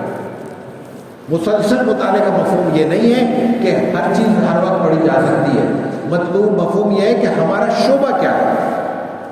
درس نظامی کرنے کے بعد ہمیں یہ غلط فہمی پیدا ہو جاتی ہے کہ ہم عالم بھی ہیں، مفسر بھی ہیں، موقف بھی ہیں، مفتی بھی ہیں، اور قرآن، حدیث، سیرت، تاریخ، تفسیر سب ہمیں آ گئے۔ ایسا نہیں ہو سکتا۔ جیسے میں نے عرض کیا کہ پورا میڈیکل سائنسز اب بہت سارے شعبوں کا مجموعہ ہے، اسی طرح علم دین کا شعبہ بھی بہت ساری مہارتوں کا شعبہ ہے۔ اب جو شخص اگر بالفرض قانون کے شعبے میں جائے گا، ہم اس سے یہ توقع نہیں رکھتے کہ وہ ماہر معاشیات بھی بن سکتا ہے، لیکن اگر وہ ماہر معاشیات ہے تو پھر وہ ماہر معاشیات ہونا چاہیے، اس کو قدیم رجحانات کا بھی علم ہونا چاہیے اور جدید رجحانات کا بھی علم ہونا چاہیے۔ یہ کیسے پیدا ہوگا؟ اس شعبے کی مسلسل مہارتوں سے واقفیت اور اس کا مطالعہ۔ یہ نہیں ہو سکتا کہ میں نے آج پڑھ لیا تو اب 10 سال کے لیے مجھے مطالعے سے خلاصی مل گئی، اب میرے لیے پڑھنا ضروری نہیں ہے۔ تیسری چیز، جو کچھ ہم آگے کرنے جا رہے ہیں اپنے شعبے کے لیے، اپنے مقاصد کے لیے، اپنے ضرورتوں کے لیے، اس میں ہمیں یہ دیکھنا ہوگا کہ سب سے پہلے فراغت کے بعد انسان کے لیے کسب معاش ہے۔ یہ یاد رکھنے کی بات ہے۔ ایک غلط فہمی، بہت بڑی غلط فہمی یا ہمیں یہ پیدا کی جاتی ہے کہ اگر ہم مسجد اور مدرسے میں فراغت کے بعد بیٹھ گئے تو یہ ہمارے لیے قبولیت ہے، اور اگر ہم اس ماحول سے نکل گئے تو ہمارے لیے قبولیت نہیں ہے۔ قبولیت کیا ہے؟ انسان کا انسان بن کر اللہ کے عبد کی حیثیت سے، اللہ کے بندے کی حیثیت سے اس زندگی کو مکمل کرنا، اللہ کے احکامات کی پابندی کرنا۔ وہ اللہ کے احکامات مسجد کے لیے نہیں ہیں، وہ معاشرے کے لیے ہیں۔ اصل کامیابی یہ ہے کہ ہم مسجد میں ہوں تو بھی اللہ کے بندے ہوں، اور بازار میں بیٹھے تب بھی یہاں مسجد سے زیادہ اللہ کا بندہ بن کے بیٹھے۔ بازار میں بیٹھ کے تو ہم دنیا جہان کی خرافات میں مبتلا ہو جائیں، بازار میں بیٹھ کے تو دنیا جہان کے وہاں کے معمول کے بدعنوانیوں کا حصہ بن جائیں، اور مسجد میں بیٹھے تو ہم کہیں ہم حاجی صاحب ہیں، عالم ہیں، مولوی ہیں۔ تو یہ اس کا مطلب ہے دو رنگی ہے، دو طرح کی زندگی ہے۔ انسانی زندگی دو حصوں میں تقسیم ہو تو وہ مومن کی زندگی نہیں ہے۔ مومن تو یکروئی کا نام ہے، ایک جیسا ہوگا، دنیا میں ہو، کسی بھی جگہ ہو، مسجد میں ہو، گھر میں ہو، بازار میں ہو، ملازمت میں ہو، یا اپنے کسی کاروبار میں۔ اس لیے جو بنیادی ضرورت ہے وہ یہ ہے کہ ہم اپنے کسب حلال کی ضرورت کو سمجھیں۔ رسول اکرم صلی اللہ علیہ وسلم کا فرمان مبارک ہے، طلب کسب الحلال فریضۃ بعد الفریضۃ او کما قال۔ اس کا مطلب کیا ہوا کہ نماز اور روزے کی طرح، نماز اور روزے اور حج اور زکوٰۃ کے ساتھ ساتھ اللہ تعالیٰ نے کسب حلال بھی فرض کیا۔ عالم ہونے کے بعد کسی شخص کا تدریس سے وابستہ ہونا یہ نور علی نور ہے، لیکن فرض نہیں ہے۔ یاد رکھیے، کسی عالم کا مسجد میں بیٹھ کر درس قرآن دینا نور علی نور ہے، لیکن فرض نہیں ہے۔ لیکن ہر عالم دین کا اپنے لیے رزق حلال کمانا فرض عین ہے، فرض کفایہ نہیں ہے کہ میں نے کما لیا تو آپ پر سے فرض ادا ہو گیا، اور آپ نے کما لیا تو میرا فرض ادا ہو گیا، نہیں۔ وہ ایک مجذوب سا آدمی تھا، وہ کہا کرتا تھا کہ نا کمائے گی دنیا کھائیں گے ہم، کمائے گی دنیا کھائے گے ہم۔ اس کو تو ہمیں سمجھ میں نہیں آتا تھا، اب لگتا ہے کہ یہ ہم مولویوں کے لیے کہا گیا، کیا دادا بیچارہ کہ وہ کمائے گی تو دنیا لیکن عیاشی ہم کریں گے نہیں۔ ہمیں تو معاشرے کو دینے والا بننا ہے، معاشرے سے اپنا حصہ حاصل کرنے کے لیے لازم ہے کہ ہمارا ہاتھ یوں نہ ہو اوپر، رسول اللہ صلی اللہ علیہ وسلم کی حدیث مبارکہ آپ سب نے بارہا پڑھی ہوگی، الید العلیٰ خیر من الید السفلیٰ۔ اس کا مطلب کیا؟ یہی تو ہے، معاشرے کا دینے والا آدمی ید العلیٰ ہے اور معاشرے سے لینے والا ید السفلیٰ ہے۔ اور رسول اللہ صلی اللہ علیہ وسلم کا فرمان مبارک ہے کہ الید العلیٰ خیر من الید السفلیٰ۔ تو رسول اللہ صلی اللہ علیہ وسلم کے ان دونوں فرامین مبارک کو دیکھیں تو ہمیں مسئلہ سمجھ میں آ جاتا ہے کہ یقیناً پھر عرض کر دوں کہ ہر وہ کام جس کو ہم دینی کام سمجھتے ہیں اس کو اسی طرح سمجھتے ہوئے اس کام میں مصروف ہو جانا نور علی نور ہے، لیکن ہر شخص کا تدریس سے وابستہ ہونا فرض عین نہیں ہے۔ لیکن کسب حلال کی تگ و دو میں مصروف ہونا فرض عین ہے۔ تو فرض عین میں اور ایک فضیلت میں جب کہیں تعارض آئے گا تو مجھے نہیں خیال کہ آپ میں مجھے اشکال ہونا چاہیے کہ کس کو ترجیح ہو۔ اگلی بات، فرض عین کی اس تگ و دو کی آج کی ہماری صورتیں کیا کیا ہو سکتی ہیں؟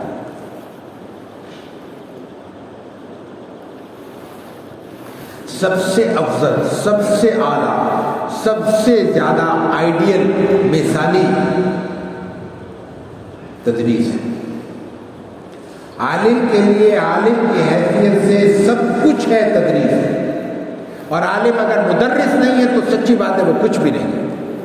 لیکن بابا مدرس ہر آدمی نہیں بنے گا، اور مدرس سے مراد بھی صرف درس بخاری نہیں ہے، درس ترمذی نہیں ہے، یا چلو تھوڑا سا نیچے آ جائیں درس ہدایہ اور درس توضیح تلوی نہیں۔ توضیح تلوی ہے بھی نکل گئی، اچھا ابھی تک ہے، چلے نکل جائے گی، ایک آدھ میٹنگ اور کروا لیں۔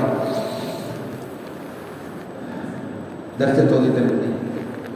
یاد رکھنے کی بات ہے کہ ہماری نظر میں سب سے زیادہ تقدس اس کو حاصل ہے جو بخاری پڑھا رہا ہے۔ میری نظر میں سب سے زیادہ تقدس اس کو حاصل ہے جس نے ہمیں نورانی قاعدہ پڑھایا تھا۔ اگر وہ ہمیں حرف شناسی نہ دیتا، الف با اور تا کی شناسائی پیدا نہ کرتا، بخاری پڑھ لیتے۔ تو بنیاد کس نے دی؟ اور سب سے زیادہ مقدس وہ استاد اس لیے بھی ہے کہ اس کا دنیا میں کوئی اسٹیٹس اور مقام نہیں ہے۔ مجھ سمیت آپ اور میں نے تو خیر گھر میں ہی پڑھا تھا، قاعدے وائدے تو باہر کا استاد نہیں ہے میرا کوئی ایسا، لیکن ہوتا بھی تو میں کبھی اس کے ساتھ سیلفی نہیں بناتا۔ آپ دیکھیں کسی بڑے عالم کا انتقال ہو، ہم سمیت ہر شخص آ کے اپنا حصہ لینے بیٹھ جاتا ہے اس کی شہرت سے، میں بھی حضرت کے ساتھ فلاں موقع پر موجود تھا۔ کبھی کسی نے کہا استاد کا ذکر کیا، میرے نورانی قاعدے کے استاد وفات پا گئے، حفظ کا استاد لے لیں، ناظرے کا استاد لے لیں، لکھا ہے کسی نے؟ کوئی ایک مضمون دکھا دے۔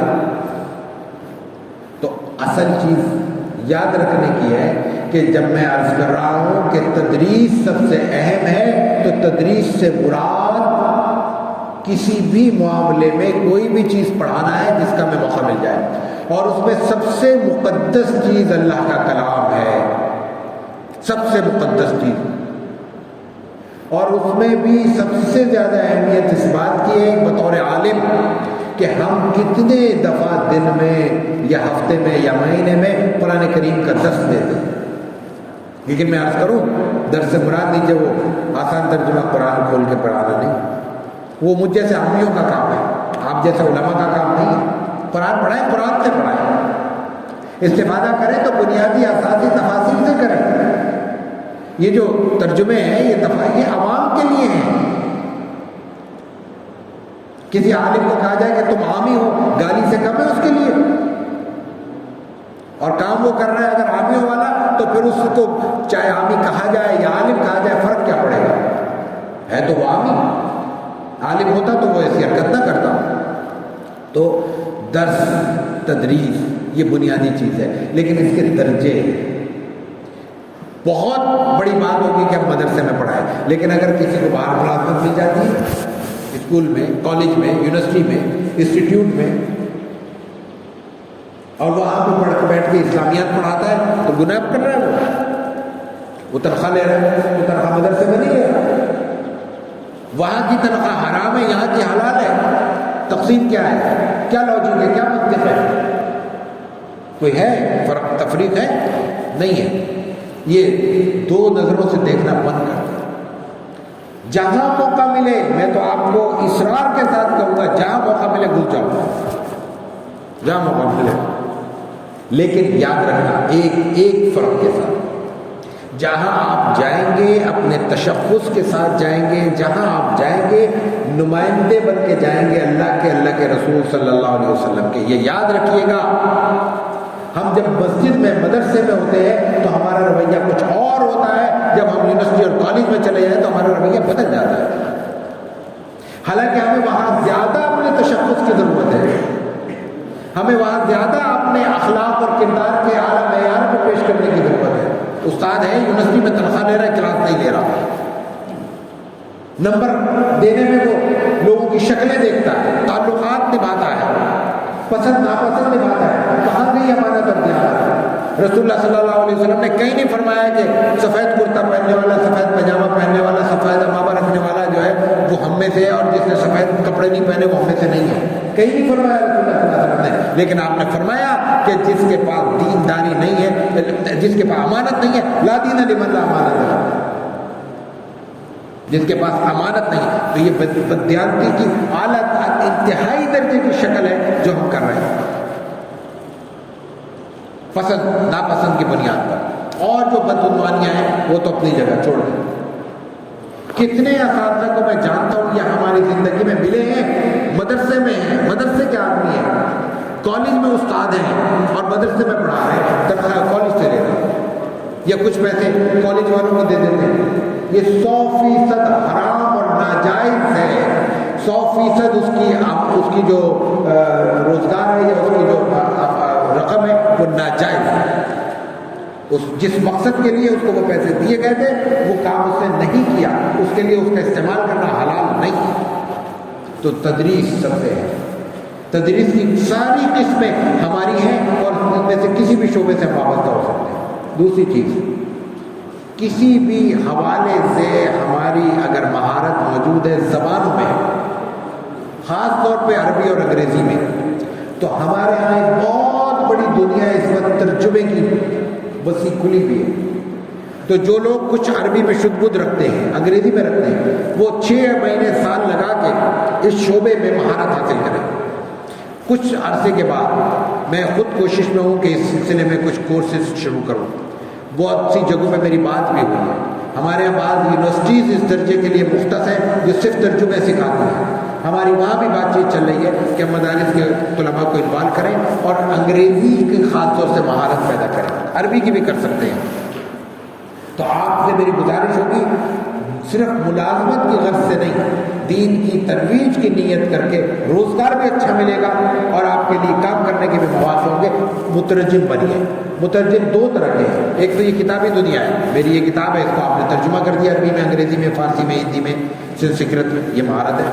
دوسری چیز ہے لائیو ٹرانسلیٹر۔ میں یہ ابھی اردو میں بات کر رہا ہوں، اس کی ایک پوری مہارت ہے کہ دائیں بائیں 2 افراد میرے بیٹھے ہوئے ہوں، وہ ہیڈ فون لگا کے، اور آپ لوگوں نے اپنے ہیڈ فون لگائے ہوئے ہیں، جو انگلش میں جاننا چاہتے ہیں ایک انگریزی میں ترجمہ کر رہا ہے لائیو، اور جو عربی میں جاننا چاہتے ہیں انگریزی عربی میں ترجمہ ہو رہا ہے۔ یہ لائیو ٹرانسلیشن، لاکھوں روپے ملتے ہیں مہینوں کے، لاکھوں روپے کماتے ہیں لوگ۔ تو کمائی کی نیت سے بھی جائیں، کمائی کو بری چیز تو نہیں، حلال کما رہے ہیں، لیکن اصل مقصد یہ ہونا چاہیے کہ اس کے ذریعے ہمیں اللہ کا پیغام پہنچانے میں آسانی ہو۔ یہ ایک بہت بڑی اور اہم ذمہ داری ہے۔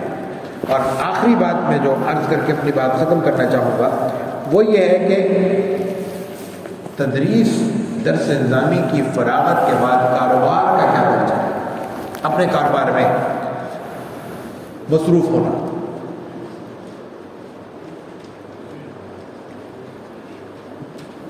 ان جانب بہت آج کل توجہ دلائی جا رہی ہے۔ میری گزارش ہے کہ ہمارے وہ دوست جو کسی بھی وجہ سے درس نظامی میں بہت زیادہ مہارت پیدا نہیں کر سکے، حالات کا بھی جبر ہوتا ہے، توجہ کا بھی مسائل ہوتے ہیں، استاد بعض اوقات اچھا نہیں ملتا، بعض اوقات طالب علم رد عمل میں آ جاتا ہے، بعض اوقات ویسی توجہ نہیں ہوتی، درس نظامی سے گزر گئے۔ تو اگر آپ اپنے اپنی پوری دیانت کے ساتھ یہ سمجھتے ہیں کہ آپ جنس نظامی میں مہارت نہیں رکھتے اور اب محنت بھی نہیں کر سکتے تو آپ کاروبار کی طرف آ جائیں، کوئی حرج نہیں ہے کرنا، لیکن جو فرق ہے نا اس کو سمجھ لیں۔ یہ 8 سال 10 سال کی محنت ادارے نے آپ پر اس لیے نہیں کی کہ آپ عالم بنے اور جا کے موبائل ریپیئرنگ کی شاپ کھول لیں یا جو نا سوات کا اصلی اسلامی شہد بیچنا شروع کر دیں۔ بھائی اسلامک شہد میں نے بورڈ پڑھا ہے، مجھے کیا پتا ہے نا، جو کام مولوی کرے وہ اسلامی ہو وہ اسلامی ہو جاتا ہے۔ میں خالص اسلامی گفتگو کر رہا ہوں اس وقت، یونیورسٹی میں ہوگا تو خالص وہ ہوگی غیر اسلامی ہے نا۔ تو مہربانی کریں، جو مرضی کریں آپ پھر چلغوزے بیچیں، کاجو بیچیں، شہد بیچیں، بیوقوف بنائیں قوم کو، مجھے اس سے مطلب نہیں، لیکن درس نظامی کا پیچھے چھوڑ دیں۔ یہاں مہارت حاصل کرنے والے طلباء سے میری گزارش ہے، جو سمجھتے ہیں وہ تدریس کر سکتے ہیں۔ اس وقت بہت بڑا بحران چھوٹے علاقوں میں مدارس کے اساتذہ کا ہے۔ ہم شکایت تو بہت کر رہے ہیں، میں بھی کر رہا ہوں کہ طلباء میں استعداد نہیں رہی۔ استعداد تو میں نے بنانی تھی نا بھائی، میں استاد تھا نا، میں نے نہیں بنائی تو مجھے شکوے کا حق کہاں ہے؟ تو میں اپنے نوجوان ساتھیوں سے کہہ رہا ہوں، خدا کے لیے اگر دینی تعلیم کی طرف آئے ہیں تو پھر وہ جو نعرہ ہم نے لگایا تھا کہ اللہ کے لیے دین حاصل کر رہے ہیں، تو اب قربانی کا وقت ہے، پھر اپنے محلوں میں اپنے علاقوں میں جائیں، اپنے اپنی مسجدیں اپنے اپنے مدرسے سنبھالیں۔ جو لوگ کسی بھی وجہ سے کاروبار میں لگ گئے وہ بھی، ان کا بھی حق ہے کہ وہ مدرسوں میں جائیں اور مدرسوں میں وقت دیں۔ جو لوگ ہم جیسے یونیورسٹیوں میں ہیں، کالجز میں ہیں، کوئی مہارت اللہ نے کسی کو دی ہے، ان سے بھی میری گزارش ہوگی کہ جو اللہ نے آپ کو دیا ہے اس کی زکوٰۃ نکالیں۔ زکوٰۃ کا مطلب صرف اپنے مال سے 2.5% نکالنا نہیں ہے، صلاحیتوں کی بھی زکوٰۃ ہے، ہنر کی بھی زکوٰۃ ہے، مہارتوں کی بھی زکوٰۃ ہے۔ اگر بالفرض مجھے کچھ آتا ہے تو مجھ پر لازم ہے کہ میں آگے تقسیم کروں۔ یہ میرے لیے بھی ضروری ہے کہ جس طرح یہ تقسیم کیا جائے گا اسی طرح اللہ کی برکت اور رحمت سے مجھے مزید اس میں مہارت حاصل ہوگی۔ تو یہ چند گزارشات تھیں جو بہت ٹوٹی پھوٹی تھی۔ میں نے ابتدا میں عرض کیا تھا کہ بہت طویل گفتگو ہے، اس کے لیے بس وقت کی بڑی قلت ہے۔ اس دفعہ تو تھوڑا سا امتحانات کی ترتیب بھی آگے پیچھے ہو گئی ہے، ورنہ ہم 2-3 دن کی نشست رکھتے ہیں۔ اس دفعہ بھی ارادہ تھا اور شاید ہم کر بھی پائیں، 2 دن کی نشست رکھیں گے، اس میں ہم پھر بہت ساری چیزیں ہم کرنے کی کوشش کریں گے۔ لیکن یہ میں صرف یوں سمجھ لیجئے کہ کچھ چیزوں کی طرف توجہ دلانے کے لیے میں حاضر ہوا تھا۔ چند باتیں میں نے آپ کے سامنے ٹوٹی پھوٹی عرض کر دی ہیں، یہ باتیں ہم نے دل سوزی کے ساتھ اور انتہائی خیرخواہی کے جذبے سے عرض کی ہیں۔ اگر اس سلسلے میں کوئی سوال آپ کے ذہنوں میں ہو تو 1-2 سوال ہم آپ سے لے سکتے ہیں، اور سوال بے تکلف کریں، اس سے قطع نظر کہ آپ کے خیال میں وہ سوال ہمیں پسند آئے گا یا نہیں۔ گستاخی کی اجازت؟ جی بالکل، بھرپور گستاخی کی اجازت۔ کوئی سوال ہے تو کر لیں۔ جی بلا تکلف بلا تمیز۔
تو یہ میں نے تو نہیں کہا نا، نہیں میں نے نہیں کہا نا، یہ بیٹھے آپ تشریف رکھیں، میں نے نہیں کہا کہ درس نظامی عالم کے لیے شرط ہے، میں نے نہیں کہا۔ میں نے عرض کیا ہے کہ میں درس نظامی پہ بات کرنا چاہتا تھا، لیکن وہ پھر ابھی بھی ٹائم ظاہر پورا ہو گیا، کچھ پوائنٹس پہ بات نہیں ہو سکی۔ سمجھ لیجئے درس نظامی کی عمر 200 سے زیادہ سال نہیں ہے. 200 سال سے پہلے بھی تو لوگ عالم گزرے ہیں. 1200 سال کی تاریخ علماء سے خالی تو نہیں تھی. تو وہ کیسے عالم بنتے تھے؟ وہ ایسے ہی بنتے تھے جیسے آپ نے کہا. اس وقت طریقہ کار یہ تھا کہ ہر فن کی مہارت اس فن کے ماہر سے حاصل کی جائے گی. ہر فن کی مہارت اس فن کے ماہر سے. اب یہ کہ مجبوری ہے، میں یہاں بنوری میں آ گیا، مجھے عین ممکن ہے کہ صرف ناؤ کا بہت بڑا عالم مل جائے، عین ممکن ہے کہ مجھے منطق میں مہارت نہ ملے، عین ممکن ہے منطق کا بہت بڑا عالم مل جائے لیکن بخاری پڑھانے والا صحیح نہ ملے، عین ممکن ہے بخاری اچھی پڑھ لوں، شمائل ترمذی میری ہلکی رہ جائے گی. تو ممکن ہے نا. وہاں یہ ہوتا تھا میرے پاس چوائس تھی، انتخاب کی گنجائش تھی. میں نے کہا کہ یہ سب سے بڑا عالم ہے مسلم کا، مسلم اس سے پڑھ لو. یہ عالم سب سے بڑا ہدایہ کا، چلو اس کے بعد سکھر چلے گئے، اس کے بعد سیالکوٹ چلے گئے، اس کے بعد جناب دیوبند چلے گئے، اس کے بعد سہارنپور چلے گئے. یہ ہوتا تھا. تو یہی طریقہ آج بھی ہو سکتا ہے لیکن یہ ممکن نہیں ہے. لیکن اگر کوئی اس طرح پڑھ رہا ہے تو درست ہے، کوئی حل نہیں ہے. یہ عالم ہی کہلائے گا میری نظر سے. وفاق نہیں مانتا، مجمع نہیں مانتا، مجھے اس سے مطلب نہیں. دوسری جو بات ہے وہ گزارش یہ ہے کہ ہم نے جو ذہنوں میں لوگوں کے یہ ڈال دیا ہے کہ جنت کا راستہ درس نظامی سے ہو کے گزرتا ہے، یہ درست نہیں ہے. عالم بننا ہر شخص کی ضرورت نہیں ہے، انسان بننا ہر شخص کی ضرورت ہے. دیندار بننا ہر شخص کی ضرورت ہے. دین سے واقف ہونا ضروریات ہے، دین سے واقف ہونا یہ ہر شخص کی ضرورت ہے. اس کے لیے سال 2 سال کے جو ہمارے دراصات دینی وغیرہ کی ترتیب ہے اس کو بہتر کیا جائے. وہ بہتر نہیں ہے، اس میں بہت ایررز ہیں. وجہ اس کی کیا ہے وہ میں عرض کر چکا ہوں کہ ہمارے پاس ماہرین نصابیات نہیں ہیں. نصاب یہ ممکن نہیں ہے کہ کراچی کا اور پشاور کا دراصات دینہ کا ایک نصاب ایک جیسا ہو، ممکن نہیں ہے. یہ کراچی میں بھی یہ ممکن نہیں ہے کہ جناب آپ رنچوڑ لائن کا اور کلفٹن کا اور اس کے بعد جناب وہاں پہ منگو پیر کا نصاب ایک جیسا بنائیں. یہ ممکن نہیں ہے. تو اس کے لیے کیا ضروری ہے؟ اس کے لیے ضروری ہے ایسے ماہرین نصاب جو ماحول کو سمجھ کر ہر ماحول کے لیے الگ نصاب دے. کچھ چیزیں کامن ہوں گی، کچھ چیزیں تبدیل ہوں گی. جی کوئی اور سوال؟ جی کر لیں یار، ایک آدھ اور کر لیں.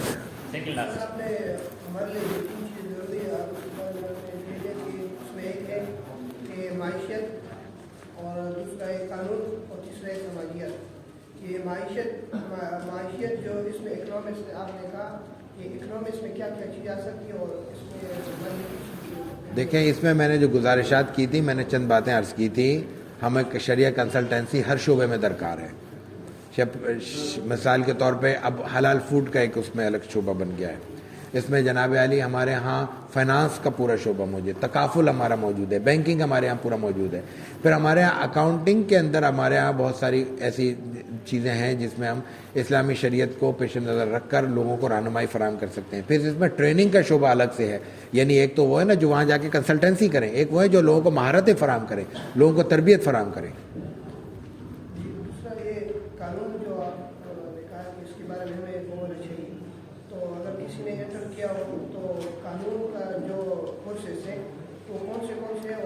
دیکھیں قانون تو LLB اور LLM ہوتا ہے. اس میں جو آپ میں دلچسپی رکھتے ہیں ان کے لیے میں کہوں گا کہ اب بھی آئیڈیا یہ ہے کہ ہمارے یہاں انٹرنیشنل اسلام یونیورسٹی اسلام آباد سے LLM شریعہ کریں. LLM کرنے کے بعد وہ جناب براہ راست لاء میں بھی جا سکتے ہیں، یعنی محض قانون میں بھی جا سکتے ہیں اور شریعہ میں بھی. پورے پاکستان میں ایسا کہیں نہیں ہو رہا کہ شریعہ اور لاء اکٹھا پڑھایا جا رہا ہے، صرف ہمارے یہاں پڑھایا جا رہا ہے. 5 سال کا ہے. یہ آپ یونیورسٹی کی ویب سائٹ پہ جائیں گے تو معلومات مل جائیں گی. مجھے بھی تفصیلات کا علم نہیں ہے. جی یہاں سے کوئی سوال ہو رہا تھا. اچھا ادھر ہے، چلے آپ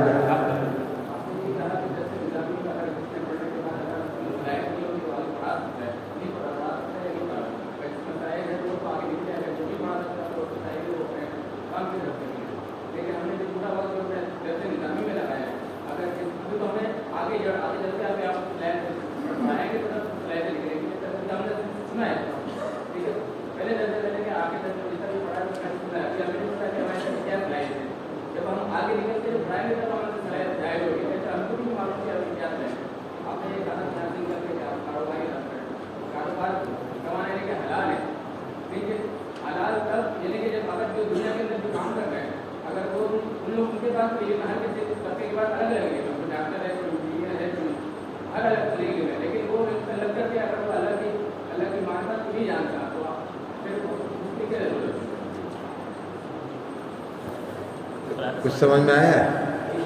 خلاصہ یہ ہے کہ بھائی جب ہم فارغ ہوں گے تو یہ ہمیں پتہ چلے گا کہ ہمارے اندر نہیں، یہ تو سمجھ میں آ گیا، اگلی بات اگلی بات نہیں سمجھ میں جملہ آئی۔ متعزہ طرح اچھا، دیکھیں بنیادی بات یہ ہے کہ مجھے نہیں پتہ اب آپ کے یہاں تدریس کیسے ہو رہی ہے، پڑھائی کیسے ہو رہی ہے، مجھے نہیں پتہ، لیکن بھلے وقتوں میں جب ہم نے پڑھا تھا تو ہمیں پتہ تھا کہ ہم پڑھا سکتے ہیں۔ کیسے پتہ تھا؟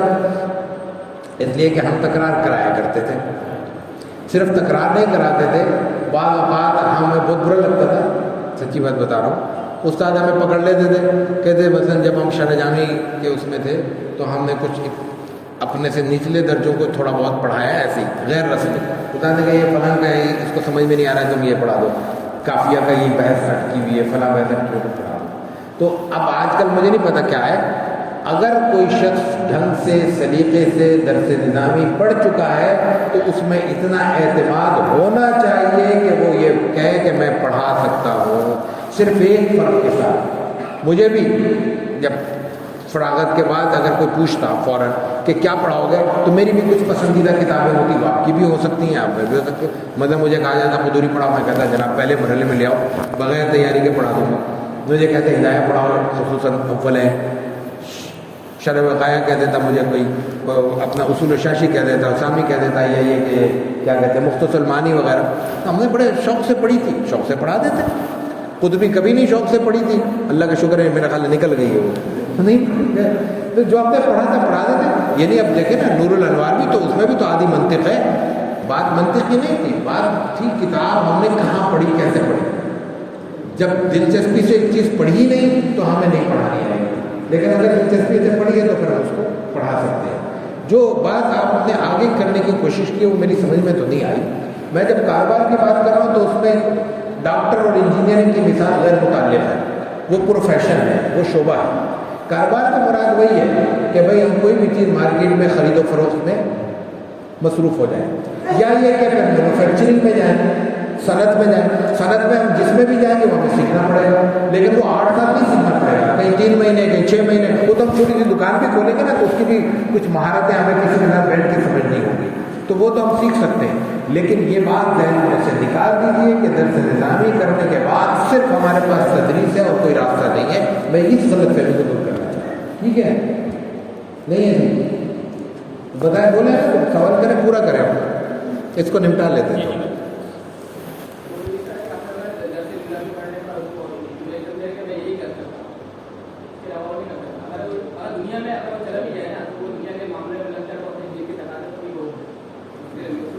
ہاں یہی غلط فہمی ہے، یہی دور کر رہا ہوں 1 گھنٹے سے، یہ 1 گھنٹے سے دور کر رہا ہوں، تشریف رکھیں۔ میں ایک چھوٹی سی مثال دیتا ہوں، اگر ایک شخص مسجد میں بیٹھ کر اللہ کو یاد کرتا ہے اور بازار میں بیٹھ کر وہ اللہ کو بھول جاتا ہے، وہ مسلمان ہے؟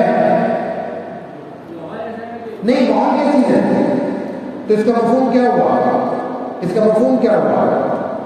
پورے پاکستان کو جب تک آپ کو مسجد نہیں بنایا جائے گا اس وقت تک آپ باہر نہیں نکل سکتے، یہی ہوا نا مفہوم۔ پہلے پورے پاکستان کو مسجد میں تبدیل کیا جائے، پھر آپ کو کہیں گے آپ گھر سے تشریف لے جائیں، تو اس کے لیے تو پھر الگ سے جزیرہ بنانا پڑے گا ہمیں مولویوں کے لیے، مریخ پہ ایک الگ سے ٹکڑا آباد کرنا پڑے گا۔ بابا یہ ممکن نہیں ہے، اللہ تعالیٰ نے اس کائنات میں ہمیں عیاشی کے لیے نہیں بھیجا، آزمائش کے لیے بھیجا ہے۔ آزمائش یہی ہے کہ ہمارے مزاج کے خلاف ہو رہا ہو ہم برداشت کریں، آزمائش یہی ہے کہ اللہ کو بلانے والی قوتیں موجود ہوں اور ہم اللہ کو یاد کریں۔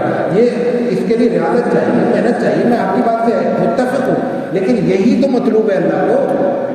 مسجد میں بیٹھ کے تو میرا وضو نہیں بھی ہوگا تب بھی آپ کے ساتھ میں سجدہ کروں گا، مجبوری ہے، بغیر وضو بھی میں 2 رکعت پڑھ لوں گا۔ مزہ تو تب ہے کہ جناب میں بازار میں بیٹھا ہوں، میرے سامنے گاہک موجود ہوں اور ادھر اللہ کی آواز آ جائے، مؤذن کی اذان آ جائے، حی علی الصلاۃ، میں کہوں گا بھائی معذرت مجھے 5 منٹ دے دیں، میں 2 رکعت پڑھ لوں۔ وہاں 8 رکعت 12 رکعت 15 رکعت کی بات نہیں ہو رہی، اس وقت اس ماحول میں کھڑے ہو کے 4 رکعت پڑھنا آپ کے مسجد میں 25 رکعت پڑھنے سے افضل ہے۔ اس وقت درجہ فرض کا ہے، ہمارے نوافل لوگوں کو دکھانے کے لیے اللہ کا حالانکہ اللہ کا حکم فرض دکھانے کا ہے، نفل چھپانے کا ہے، ٹھیک ہے؟ اور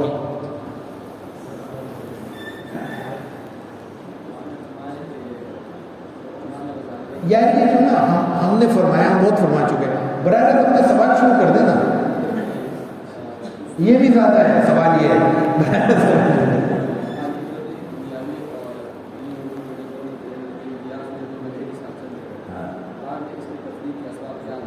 یہ لمبا سوال درست ہے آپ کا، اور یہ مجھے معلوم ہے کہ میری گفتگو میں یہ خلا رہا ہے کہ تشریف رکھیں.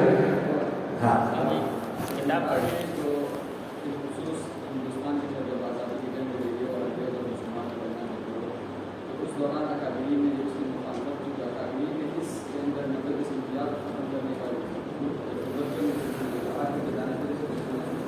کتاب بتا دیجیے. یہ کتاب پڑھ لیں تو پورا بس منظر سامنے آ جائے.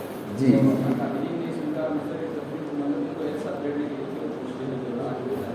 تشریف رکھیں. علماء نے یا اکابرین نے کوشش کیوں نہیں کی؟ تو بھائی میں اکابرین نہیں ہوں تو اکابرین سے پوچھ لیں. لیکن مولانا نے مجھے موقع اچھا دے دیا اپنی کتاب کی تشہیر کرنے کا. بھائی اس میں کتاب پہ ہم نے لکھا ہے، جس سے چاہے وہ کتاب پڑھ لیں. ویسے آپ لوگوں کو ایک مشورہ ضرور دوں گا، آج سے بک فیئر کا آغاز ہو رہا ہے، کتاب نہ خریدیں، کوئی عرض نہیں ہے. کتاب سے زیادہ برگر اہم ہے، وہ کھائیں آپ، لیکن یہ کہ وہ چکر ضرور لگا لیں. کراچی ایکسپو سینٹر میں آج سے بین الاقوامی کتاب میلے کا آغاز ہو رہا ہے، ہو چکا ہے، بلکہ اس وقت مجھے وہیں ہونا چاہیے تھا تو، لیکن میں یہاں مدعو تھا کہ میں حاضر ہو گیا. تو اس کا ضرور وزٹ کر لیں. رات 9 بجے تک کھلا ہے، پیر کے دن تک، پیر تک کھلا ہے. اس میں ہال نمبر 1 میں اسٹال نمبر 30 ہمارا بھی ہے. اگر آپ میں سے کوئی چاہتا ہے خرید بھی سکتا ہے کتابیں. کوئی کسی ہر آدمی کی ہر وقت گنجائش نہیں ہوتی، ویسے کوئی اتنی مہنگی کتابیں نہیں ہیں ابھی بھی، لیکن اس کے باوجود بھی ہماری لائبریری میں آ کے مفت میں بھی پڑھ سکتے ہیں، کوئی مسئلہ نہیں ہے. میں یہاں کتاب بیچنے یا کتاب کی تشہیر کرنے نہیں آیا. ٹھیک ہے. اس کتاب میں ہم نے تفصیل سے لکھا ہے. یہ جو آپ نے سوال کیا ہے نا، اس پہ کم از کم 1 گھنٹے مزید گفتگو درکار ہے، اس لیے مجبوری ہے میں آپ کے جواب سے حاضر چاہوں. ٹھیک ہے، سوال آپ کا درست ہے. ٹھیک. السلام علیکم و رحمۃ اللہ.